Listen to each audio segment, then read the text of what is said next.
Boa noite, gente. Graça e paz do Senhor a todos. Tudo bem? Tudo jóia?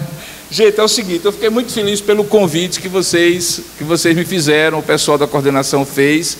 Eu soube que o acampamento foi muito jóia, foi muito abençoado, vi falar coisas muito boas, que foi muito jóia a integração das 4 mocidades, as palavras que foram feitas, a parte de brincadeiras, e enfim, foi muito legal mesmo. E sei também que o ambiente estava super refrigerado, não havia calor, estava bem tranquilo. Essa parte não, né? Mas enfim, é isso mesmo. Vocês queriam o quê? Vocês estão tudo acostumados, tudo assim, boizinho, gatinha, querendo passar acampamento em hotel, 5 estrelas? Não, meu amigo, na minha época era assim, era raiz, não era Nutella não. Eu me lembro de um acampamento em 1900, vou dizer não, mas um bocado de tempo atrás, que a gente foi 3 dias antes para desinfetar o local, porque eram umas cocheiras de boi lá, e a gente teve que jogar um jatão de água lá para depois colocar a rede e dormir por cima lá, e foi uma bênção, um cheirinho mesmo. Eu me lembrei de Flamengo de novo, ó.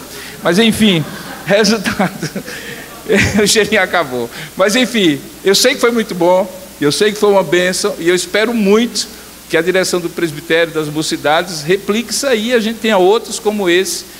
Um por ano fica jóia, não fica um ano por ano, aí a gente junta bem gente, chama bem muita gente, e aí multiplica mais ainda, ok?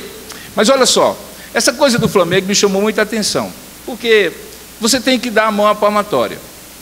Os caras não desistiram até o final. Inclusive Bruno Henrique, que eu não sei o que ele tem, ele parece muito com aquele ator de antigamente, que era um cigano, que ele rindo ou chorando é a mesma feição, ele não consegue mudar a feição dele, mas também não está ali para isso, né? Ele está ali para jogar. E aí perguntaram para ele, o que é que você acha que foi o ponto mais forte do Flamengo, e se houve algum momento em que vocês desistiram e disseram assim um para o outro, hoje não vai dar não. E ele disse, não, a gente tem uma frase que diz assim, até o fim. Até o fim.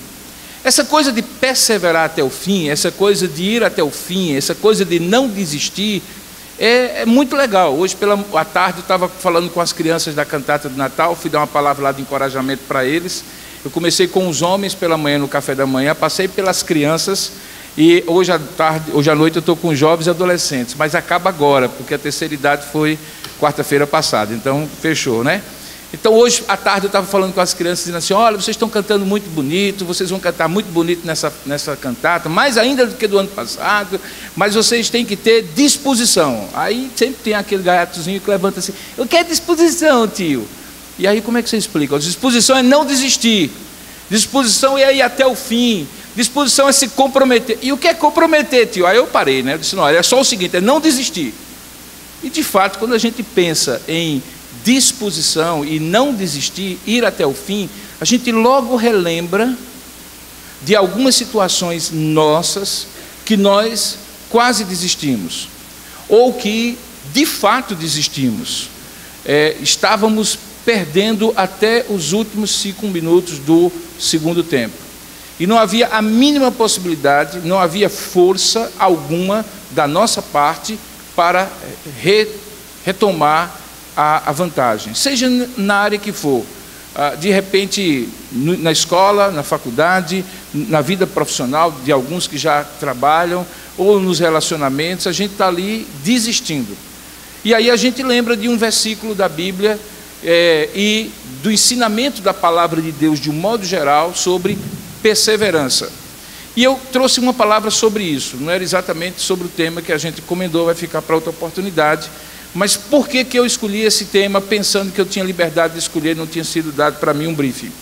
Porque se tem uma coisa que é muito fácil acontecer nessa faixa etária que vocês estão, alguns com mais idade, outros ainda adolescentes, uns mais jovens, um com muito tempo na igreja, outro com menos tempo na igreja, um que já desistiu e retomou, outro que nunca experimentou isso, é a experiência de desistir. E é a experiência de desistir espiritualmente. Eu tinha um amigo na época da juventude que ele dizia assim, eu preciso ter um acampamento todo mês, porque eu faço exatamente assim, eu estou lá embaixo, e quando tem um acampamento eu subo lá para cima, redundantemente, vou lá em cima mesmo, Depois, quando eu estou depois do acampamento, eu começo a descer de novo, e aí eu tenho que ter alguma coisa para que eu suba de novo, e a vida dele então era uma espécie de gangorra, de subida e descida sem fim. Ele não entendia o que significa perseverança.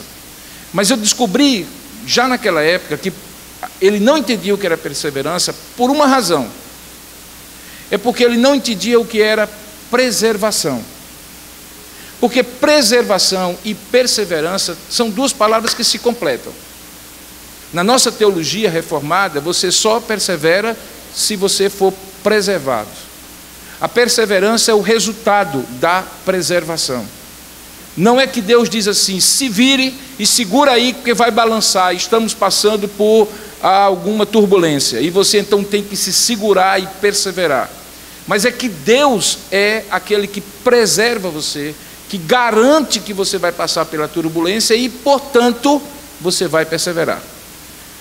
Me parece que tem um texto que Jesus fala sobre isso. Eu gostaria de convidar você a abrir, se você trouxe Bíblia, eu espero que você tenha trazido, nem que seja no seu celular, Mateus capítulo 6, João capítulo 6.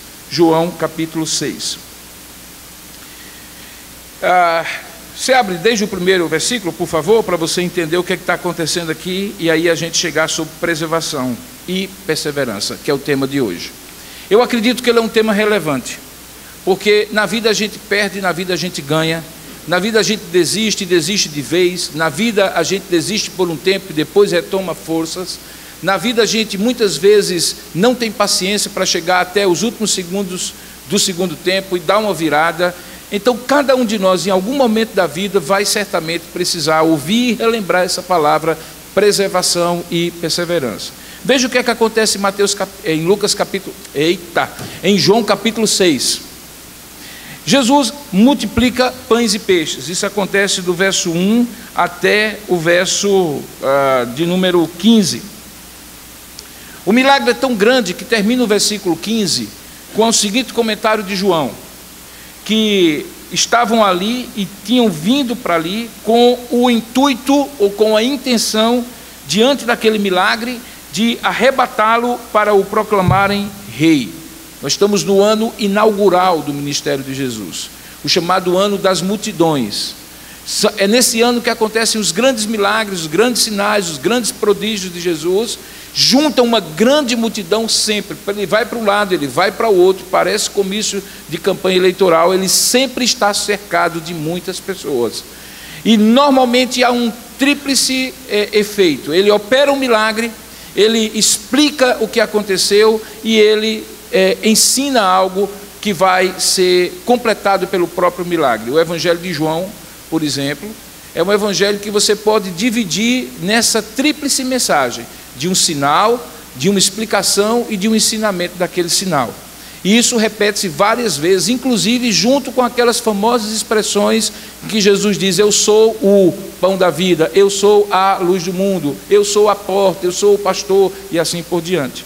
Aqui, por causa disso, uma multidão se aproximava de Jesus e ele sabia que a intenção deles era que ele fosse tomado para ser rei. E não era o tempo ainda. Na verdade, não apenas não era o tempo, como também não era a intenção de Jesus ser proclamado rei daquela maneira como eles queriam. Lembram que em algum momento, quando Jesus, no Getsêmani, ele é preso, e os discípulos, especialmente Pedro, tentam reagir, aí então ele diz assim: olha, fica quieto, porque o meu reino não é deste mundo. Então Jesus não queria ser rei como eles queriam que ele fosse. Pois bem, quando termina esse milagre, Jesus pega os seus discípulos e diz para os seus discípulos descerem para o mar. Ele toma um barco, verso 17, passa com eles para o outro lado, rumo a Cafarnaum, e já era escuro. E o mar começa a ficar bastante encrespado, a maré, de alguma forma, apesar de não ser um mar aberto, tinha mudanças de temperatura. Aqui o mar já estava à noite, então já tinha alguma coisa do vento frio da madrugada. E aí, quando eles navegam uns 25 a 30 estádios, mais ou menos aí, talvez uns 600 metros, dividindo aquele mar, eles de repente descobrem que aquele personagem que aparece para Jesus, ou para eles, vindo andando sobre o mar, veja o verso 19, era Jesus. Eles tinham ido na frente, e quando eles aproximam-se do barco, eles ficam possuídos de temor, e Jesus diz assim: não temas, sou eu. E aí eles de bom grado recebem, logo o barco chega ao outro lado.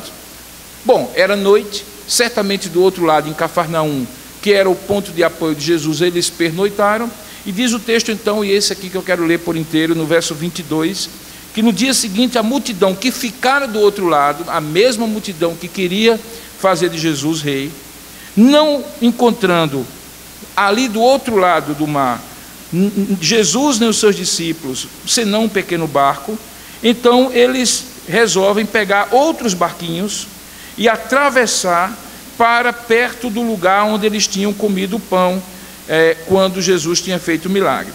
Então, quando a multidão viu que Jesus não estava ali, nem os seus discípulos, eles tomaram aqueles barcos, veja aí o verso 24, e partiram para Cafarnaum à sua procura. E tendo-o encontrado no outro lado do mar, lhe perguntaram: mestre, quando chegaste aqui? Jesus então corta o assunto, e aí começa o conteúdo mais importante do que Jesus queria ensinar para eles. Jesus vai no âmago da questão e diz assim: olha, eu tenho certeza, que é verdade a minha certeza, de que vós não me procurais por mim, mas porque não vistes ainda sinais, mas porque comestes dos pães e vos fartastes. E aí ele ensina: trabalhai não pela comida que perece, mas pela que subsiste para a vida eterna, a qual o Filho do Homem vos dará, porque Deus o confirmou com o seu selo. E aí eles perguntam: então, o que é que nós faremos para realizar as obras de Deus?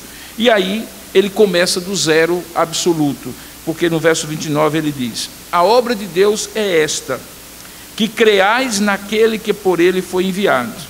Então lhe disseram eles: e que sinal, que prova tu fazes para que vejamos esta prova, este sinal, e creiamos em ti? Quais são os teus feitos? E aí eles querem um comparativo. Eles dizem: olha, nossos pais comeram o maná no deserto, como está escrito, deu-lhes a comer pão do céu.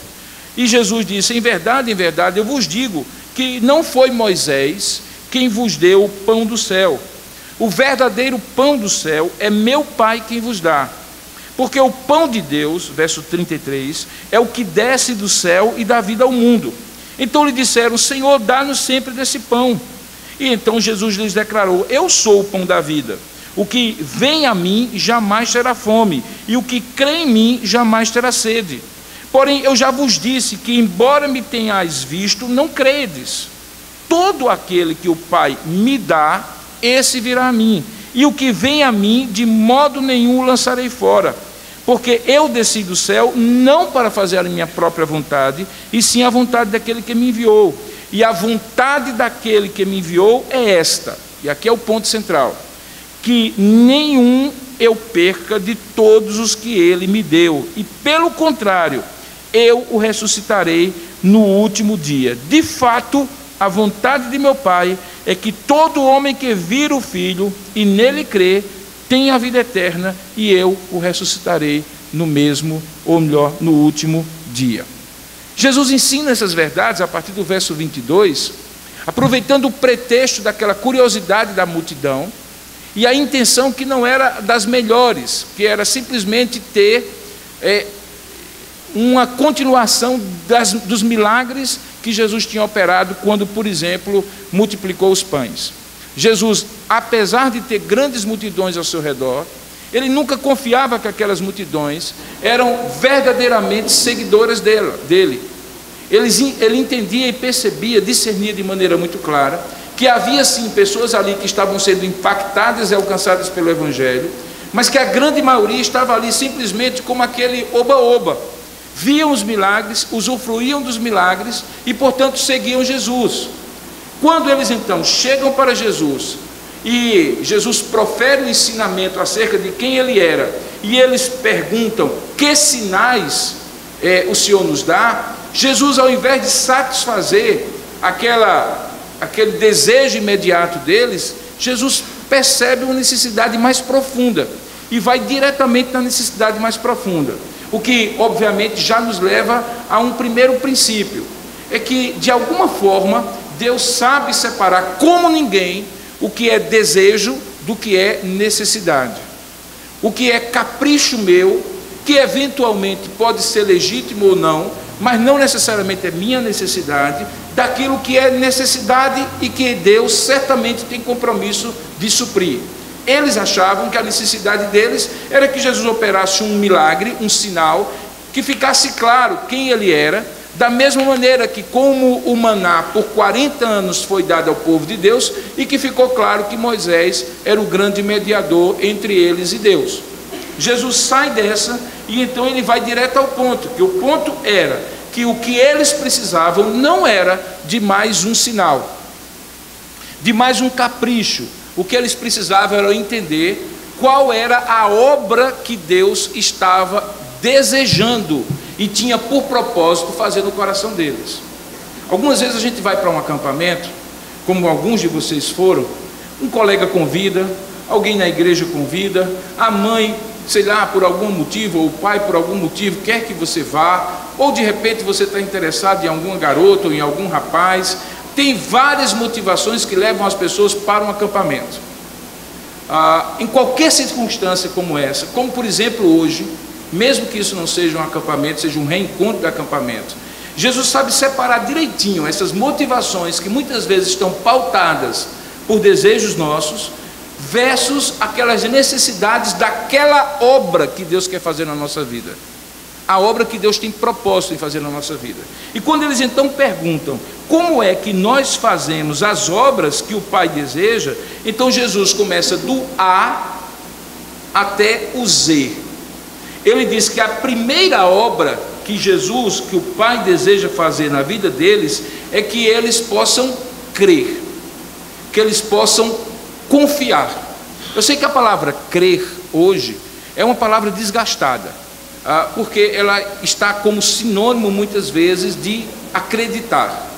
Acreditar é muito menos do que crer. Normalmente acreditar tem a ver com uma dose de credulidade, que o crer tem muito mais. Alguém na minha infância espiritual me ajudou muito a compreender quando ele disse assim: crer é quando eu conheço uma verdade, quando de alguma forma esta verdade eu concordo com ela, e quando além de conhecer e concordar, eu confio nela. Eu dou crédito a ponto de entregar uma expectativa ou entregar uma esperança. Veja que isso é mais do que credulidade, porque eu posso acreditar em alguma coisa com a qual eu não tenho nenhum relacionamento. Eu acredito que a Torre Eiffel está em Paris, mas o que é que tem a Torre Eiffel comigo? Absolutamente nada. Mas quando eu digo assim, eu creio em Cristo, eu não estou apenas sabendo do evento histórico da vinda do Filho de Deus, nascido da Virgem Maria, num determinado tempo e na história. Eu estou dizendo que eu não apenas acredito que ele é verdade, eu não apenas concordo que essa verdade é uma verdade distinta de todas as outras, mas eu confio a minha vida, eu entrego a minha vida a essa verdade, a este ser divino que veio em forma de homem. Portanto, quando Jesus começa com eles, ele começa dizendo claramente da necessidade que eles crescem, e flagra o problema deles. Veja o verso 36. O problema deles não é que eles precisavam de mais sinais para crerem, mas que eles, apesar de tendo visto todos os sinais que eles precisavam, mesmo assim eles não criam. Essa coisa de milagre, de ver para crer, de sinal, é algo muito perigoso, porque para aqueles que creem, o sinal não acrescenta absolutamente nada, a não ser a confirmação daquilo que eles creem. E para aqueles que não desejam crer, o sinal não os fará crer, porque mesmo que eles vejam, eventualmente eles podem duvidar, e frequentemente isso acontece no Novo Testamento e nos dias de hoje. Então a primeira obra que Jesus deseja que aqueles homens entendam, que é o A do ABC mesmo, da obra de Deus para a vida deles, é crer, é confiar, é entregar-se. Se você entrega-se, se você crê, se você confia, é como se você entrasse num caminho no qual você deu o primeiro passo.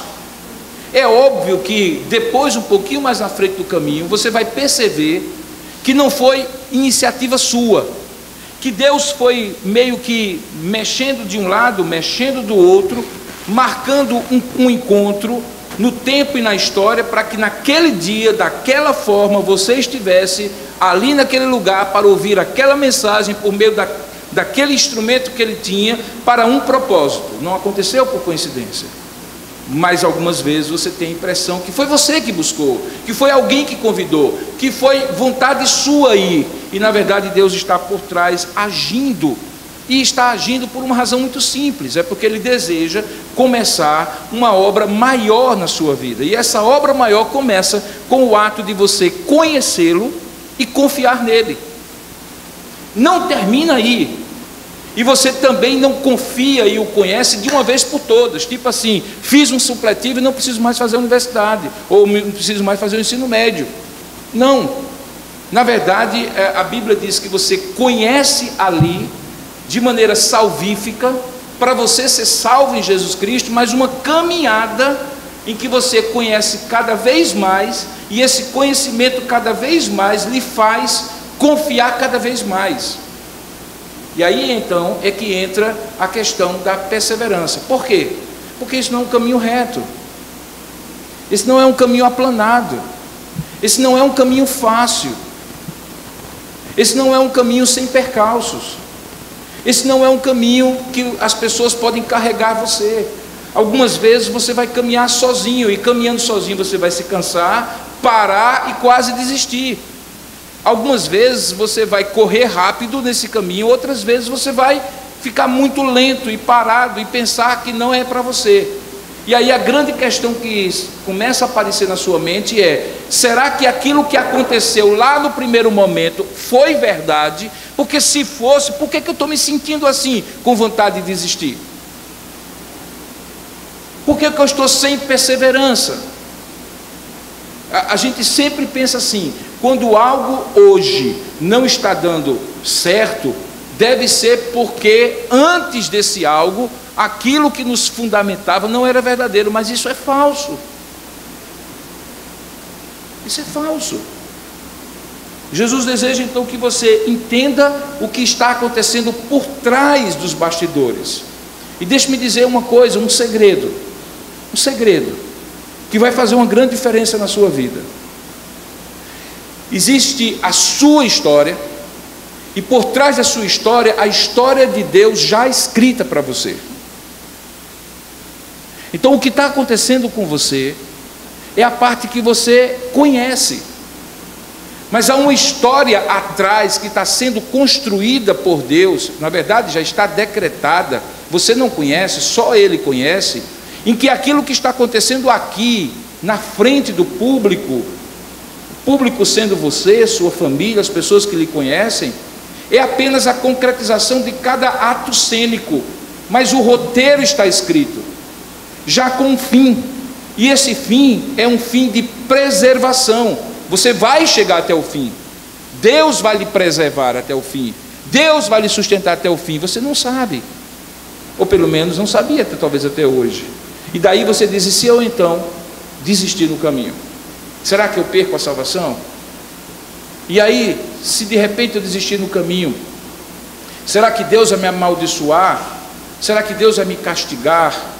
Será que Ele vai ficar tão com raiva de mim, que aquilo que Ele me abençoou tão generosamente, Ele vai virar e vai me amaldiçoar e me castigar tão severamente? Porque alguns dizem que Ele é amor e justiça, então a parte do amor é quando eu seguro na mão dEle, e a parte da justiça é quando eu solto, e aí Ele bate pesado em mim.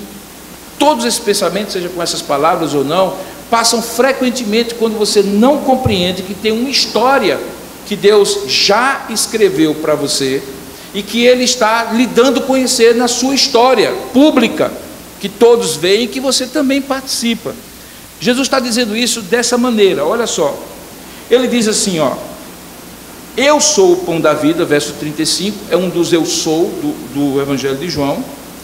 A consequência disso é, veja a primeira expressão: aquele que vem a mim jamais terá fome, e o que crê em mim jamais terá sede. Essa é a parte pública. Essa é a parte pública. Essa é a parte que todo mundo vê, alguém indo a Jesus e alguém confiando publicamente em Jesus. Essa é a parte pública. Mas aí, de repente, ele diz assim, algo no verso 37, que é a parte privada, privada a Deus, só Deus conhece. Ele diz assim: todo aquele que o Pai me dá. Veja que coisa interessante. O sujeito vai, mas só vai porque o Pai deu esse sujeito, esse rapaz, essa moça a Jesus Cristo, como filho do Pai, para ser salvo por Jesus Cristo. Essa é a parte privativa, e é nessa parte privativa que você só descobre depois, é que você então entende que Deus vai lhe segurar e vai lhe preservar. Porque veja o que acontece depois: que todo aquele que o Pai me dá, esse virá a mim, e o que vem a mim, veja que afirmativa tremenda. O que é que diz aí no seu texto? O que vem a mim, de modo nenhum o lançarei fora. Então deixa eu explicar aqui para você. Quando você escutar algum pregador dizendo assim: não, Deus não desiste de você, acredite, mas não acredite talvez pela razão que ele está dizendo. Ele talvez esteja dizendo assim: Deus não desiste de você se você segurar na mão de Deus, se você continuar obediente, se você continuar fiel, se você fizer por onde. Não, você continuará fiel, você continuará segurando na mão de Deus, e quando eventualmente você soltar, Ele segurará na sua mão. Mas por uma razão, é porque Ele não vai jogar fora você, porque você foi trazido para Ele pelo Pai. Você está entendendo? Ele, o Pai, é que nos bastidores segura a sua vida. Ele, o Pai, é que sustenta a sua vida. Você persevera publicamente, porque por trás o Pai está sustentando a sua vida, porque o destino está selado, sua vida está selada, o final está escrito, o Senhor vai preservar você. Isso é fundamental, meus queridos, por uma razão. É porque eu posso garantir a vocês, eu não sei se eu sou a pessoa mais velha nesse ambiente, mas é muito provável que eu esteja entre os 3 mais velhos desse ambiente. Tem alguém com mais de 54 aqui? Só você, né? Então somos os 2 Highlander aqui dessa turma. Deixa eu lhe dizer uma coisa. Com 54 anos de vida, eu já posso dizer para você o seguinte: há muitos momentos em que eu quase desisti, em que eu planejei desistir, em que tudo favorecia eu desistir, em que ficou faltando uma peinha de nada para desistir.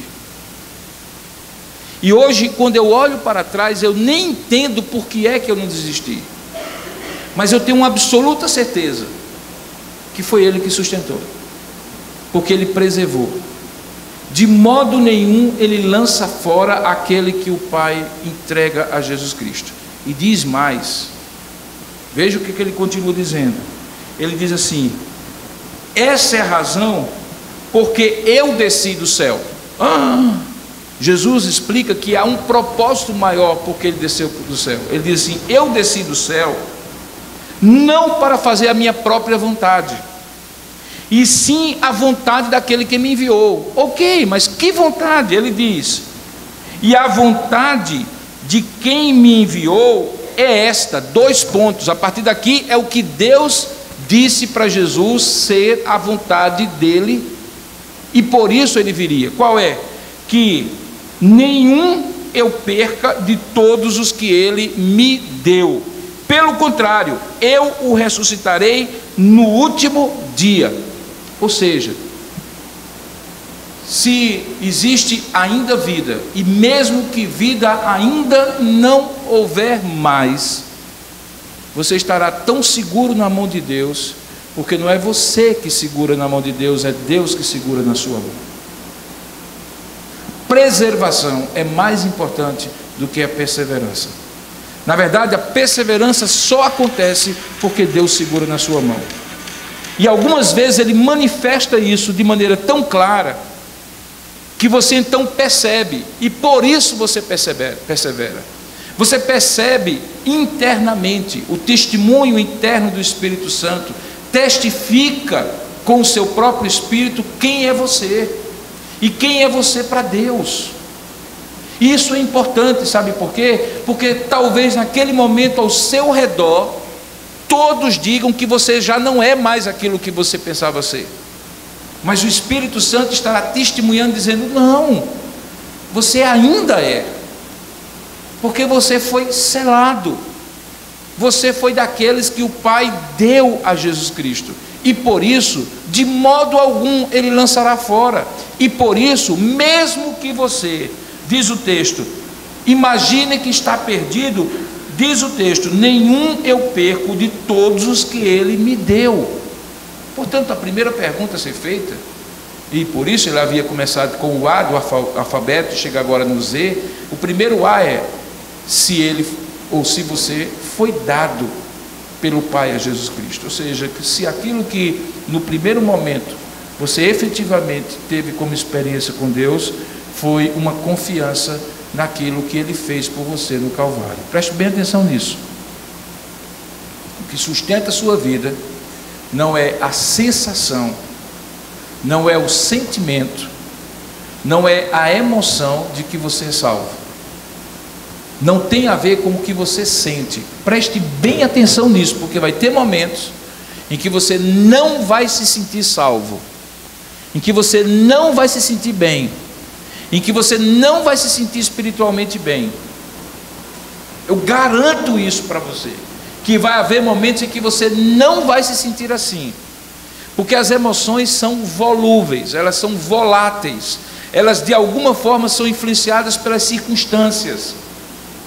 A emoção é como a pele, é a primeira que sofre dependendo do frio ou do calor que nós estamos sentindo. Mas é lá na alma, dentro de nós, no nosso coração, nas convicções, naquilo que Deus nos diz que Ele fez por nós, que reside a nossa segurança. Quando alguém pergunta: como é que o senhor garante que o senhor é salvo? Eu disse: eu não garanto, garantiram para mim há 2000 anos. Foi pelo que Ele fez e não pelo que eu faço. E Ele fez completo, e Ele fez perfeito, Ele fez antes de eu nascer. Portanto, não depende de mim e depois de eu ter nascido qualquer coisa em relação à minha salvação. Porque quando eu nem existia ainda, Ele resolveu me salvar, e o fez por graça e misericórdia. Eu fui dentre aqueles que Ele disse: eu vou dar a Jesus Cristo, e deu. E quando Jesus morre no Calvário, Ele morre por estes. Então, entenda isso. Eu sei que alguns de vocês foram consagrados a Deus ou batizados no início da vida de vocês, porque tiveram pais cristãos, seja na igreja católica, seja na igreja evangélica, seja na igreja presbiteriana. Com as convicções deles, eles disseram assim: eu vou entregar esse filho para Deus. E o fizeram através desse rito chamado batismo, na maioria das convicções cristãs, das confissões cristãs.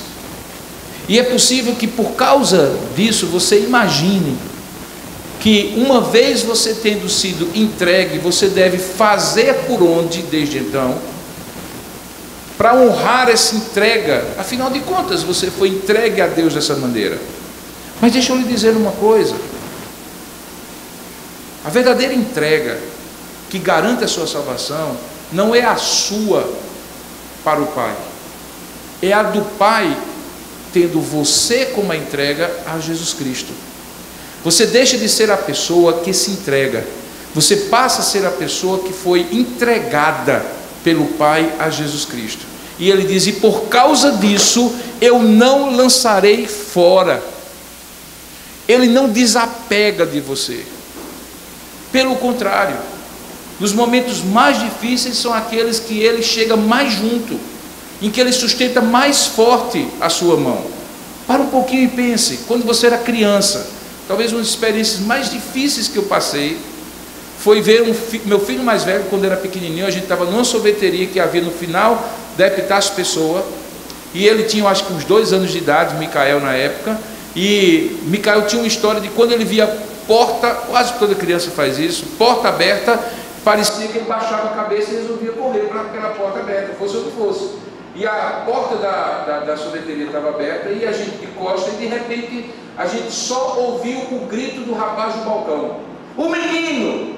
E eu estava de costa para a porta, e a única coisa, e o único reflexo que eu tive foi de me virar e já correr. E a essa altura Micael estava saindo da calçada e entrando na rua, e o instinto de pai, eu simplesmente corri, agarrei ele e me joguei naquele canteiro central, e eu só senti o bafo do ônibus passando atrás da gente.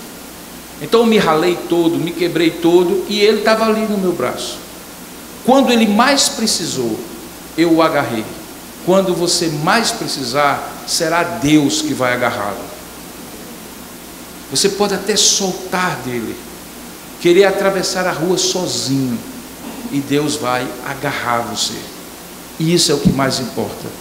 E não apenas no acampamento, mas em todo momento da sua vida. Alguns de vocês estão talvez na fase em que mais se perde a fé na vida cristã.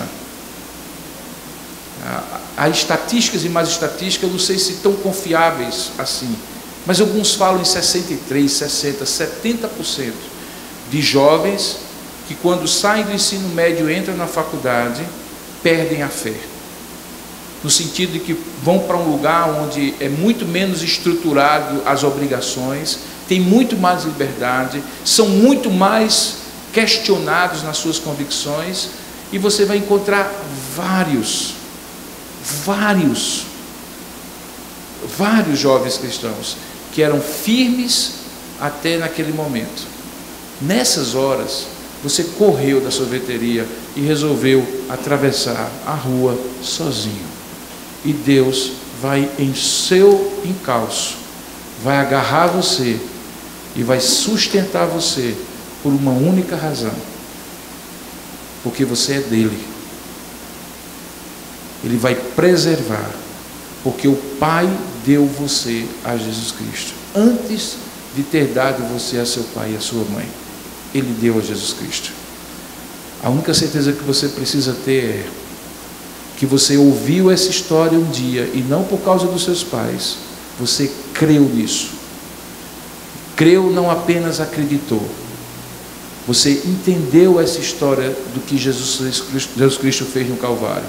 E você concordou que essa era uma ação maravilhosa de Jesus Cristo em seu favor. E você se entregou e confiou a Ele uma vez.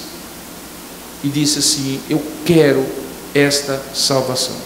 Se você fez isso, Jesus cumpriu aquilo que Ele falou. O Pai lhe deu.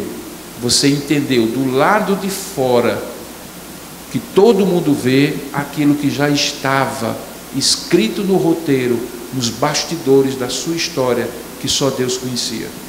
E a partir dali, do A ao Z, você então passa a ser preservado por Deus. Essa preservação, e aí foge um pouco do texto, não significa autonomia, não significa liberdade completa e absoluta para fazer e viver do jeito que você quiser. Até porque um dos efeitos dessa preservação é que você pode até ser tentado a ter uma vida autônoma e independente de Deus, mas você não consegue, porque você passa a ser dele.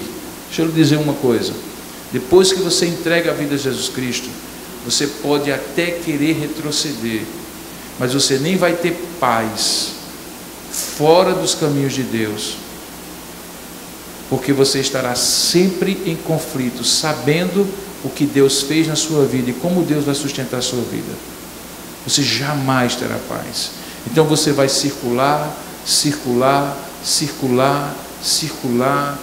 mas voltará, nem que seja no último instante da sua vida. E diz o texto: e quando isso acontecer, acontecerá com você assim como todos os outros, a ressurreição final no último dia.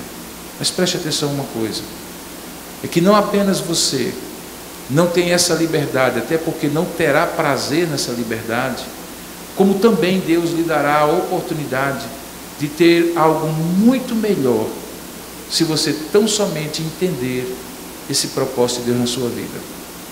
Eu gosto sempre de contar essa história. Quem é jovem na minha igreja ou adolescente, tenha paciência, eu vou contar de novo.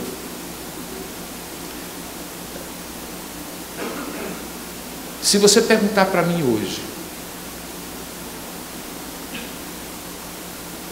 39 anos depois que Jesus Cristo entrou na minha vida, se eu tive alguma dúvida, alguma indecisão,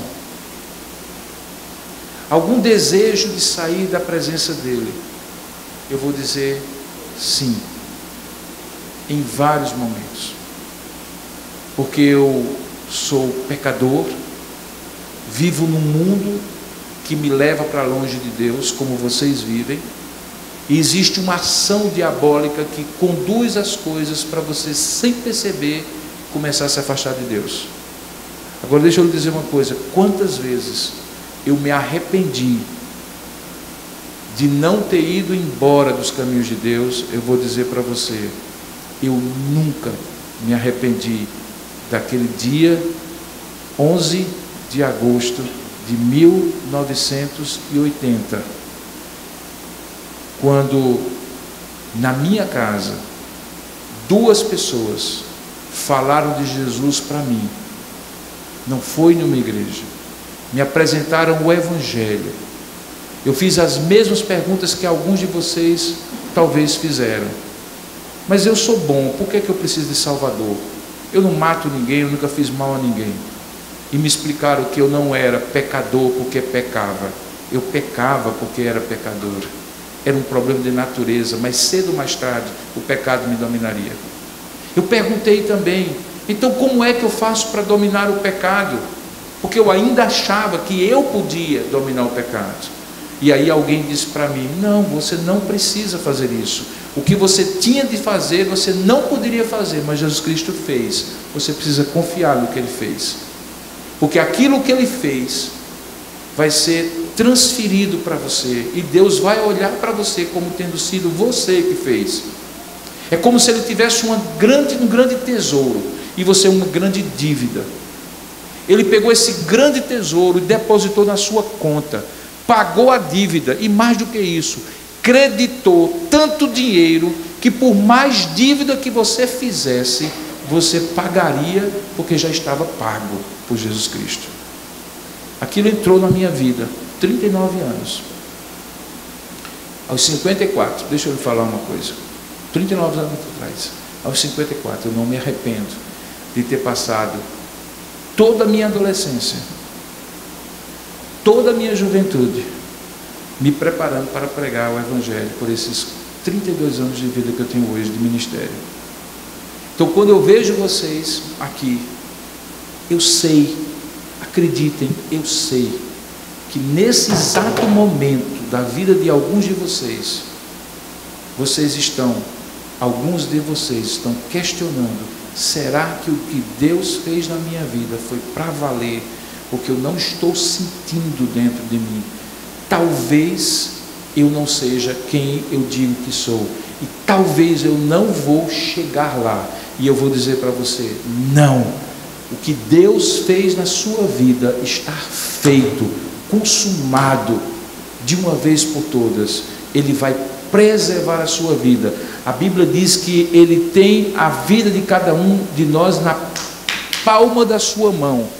E é tão curioso que a maneira como o texto original ele é escrito, não é uma mão fechada, como se ele tivesse medo de perder. É uma mão aberta, você está exposto diante de todos, mas ele é tão seguro, que mesmo exposto e eventualmente alguém querendo arrancá-lo, ninguém tem o poder de arrancar você da mão de Deus. Isso se chama preservação. Deus lhe preserva, meu jovem. Deus lhe sustenta. O que você precisa tão somente é querer estar perto para usufruir da presença dele, tanto quanto ele gosta de estar perto para amar você e manifestar a presença dele na sua vida. E aí é uma coisa de chamego mesmo. Deus ter chamego com você e você ter chamego com Deus. Sabe aquela pessoa, pai, mãe, namorado, ou alguma pessoa que a gente gosta tanto, que a gente tem sempre aquele chameguinho de ficar ali junto? É isso que Deus quer com você. Ele quer essa comunhão. Mas a garantia Ele já lhe deu. Então que Deus possa sustentar a sua mão e segurar a sua vida com essa certeza da preservação de Deus na sua vida. Por causa dela, fique tranquilo, faltando mesmo 5 minutos, você ainda pode virar o jogo e ganhar de 2-1. Não é só o Flamengo que pode fazer isso, é Deus que faz isso na sua vida. Amém? Pastor Kilvin, eu vou ficar devendo a palestra sobre masculinidade e feminilidade bíblica, já me comprometo em trazê-la, mas eu gostaria de orar agora por vocês. Eu gostaria de pedir que vocês ficassem de pé.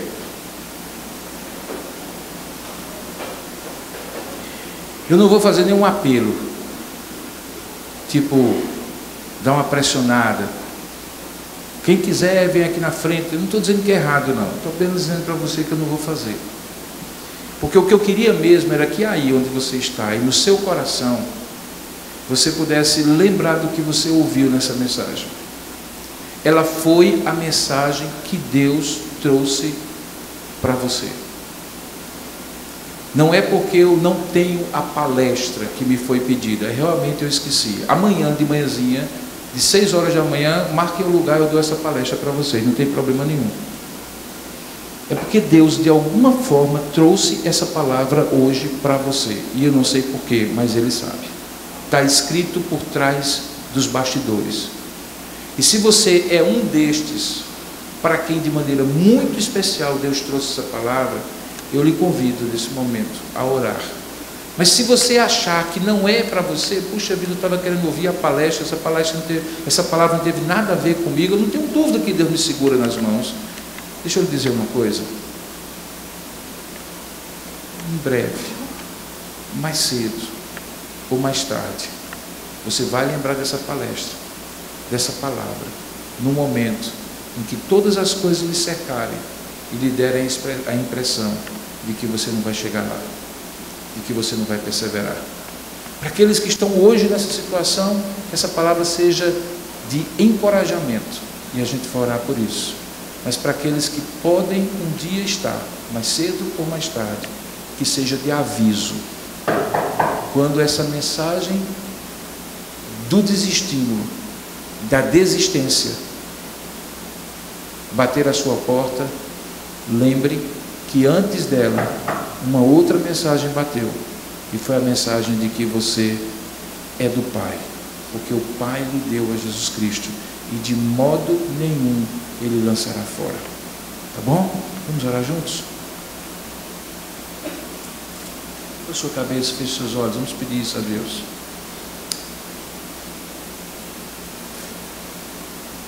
Senhor, nosso Deus e nosso Pai, Tu sabes por que essa palavra foi trazida hoje. Tu sabes com que propósito e para atender qual necessidade. Tu sabes. Tu sabes, ó Pai, como está um ou outro, ou quem sabe alguns, muitos, ou poucos, quem sabe, só o Senhor sabe, corações aqui nesta hora, acabando de sair de um acampamento, mas já enfrentando nessa semana, de final de semana passado para cá, algumas coisas que, como ferrugem, como vento forte, como água forte, começaram a erodir, fazer uma erosão no coração, na convicção de alguns que estão aqui. Eu te peço, ó Deus, que o Senhor manifeste por essa palavra pregada uma convicção no coração de jovens que estão aqui, de que eles são teus, porque foram marcados e selados, por um propósito eterno, pelo qual o Senhor os escolheu antes da fundação do mundo, e os deu como escolhidos a Jesus Cristo, para que, vindo ao mundo, Ele morresse por eles, e pagasse o preço que era necessário, mas um preço que dá garantia, porque eles já tinham sido eleitos. O que Jesus fez foi garantir o pagamento de um compromisso eterno, de amor, de escolha, que o Pai já havia feito na vida desses jovens.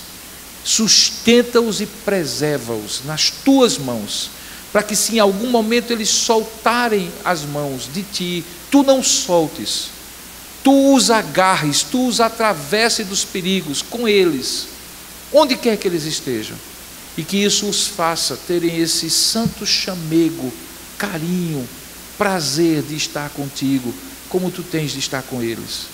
Sustenta nas tuas mãos, ó Pai. E mesmo aqueles que têm essa convicção hoje e que nada estão passando no tempo atual, quando eventualmente no futuro vierem a passar, ó Senhor, sustenta-os. Por maior que seja a vaga, a onda que possa derrubá-los, que o Senhor sustente e preserve, porque certamente com o teu poder e a tua graça eles serão mais do que vencedores sobre tudo e sobre todos. Sustenta-os e firma aquilo que eles viram e ouviram neste acampamento, o que eles têm visto e ouvido nas respectivas igrejas onde eles congregam. Que o Senhor os guarde e que nenhum deles se perca, porque eles foram dados por ti a Jesus Cristo. Em nome dele e para a glória desse Jesus maravilhoso que os preserva, que nós oramos nessa noite. Em nome de Jesus. Amém, Senhor. Podemos sentar. A palavra está com Rafael.